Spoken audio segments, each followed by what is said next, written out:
came from the mud. There's dirt on my hands. Strong like a tree.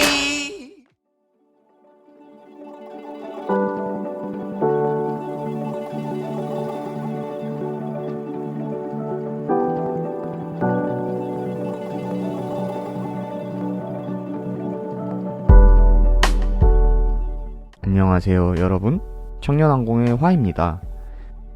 오늘은 팬텀4와 그에 관련된 앱 DJI 고4 사용 방법을 알려드릴게요. 일단 고플라이를 누릅니다. 그리고 기체 예열 중을 터치하시면 기체의 상태가 나오는데요, 현재 콤파스 캘리브레이션이 오류라고 나오네요.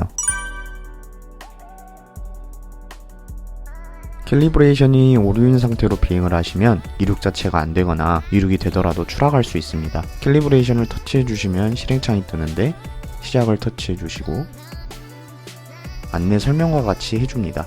수평으로 들고 돌아주고 수직으로 들고 돌아줍니다.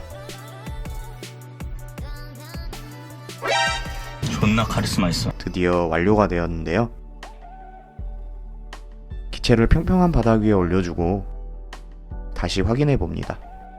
이제 정상으로 바뀌어 비행에도 문제가 없습니다. 시동을 걸어주면 테이크 오프라는 말과 함께 이륙이 가능해집니다. 잠시 대기해서 홈포인트를 저장해주고 장애물이 없는 지역으로 이동합니다. 이번에는 기능들에 대해서 알아볼게요.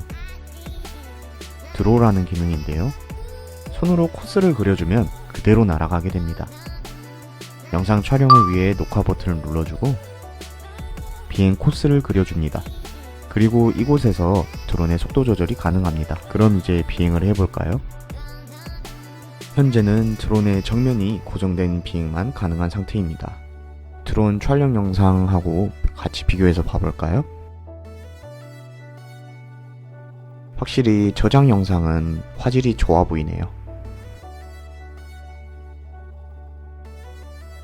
구독과 좋아요 그리고 알람 설정은 저에게 큰 힘이 됩니다.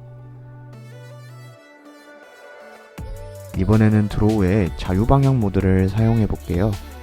비행 코스를 그려주고 자유방향 모드를 터치해 줍니다.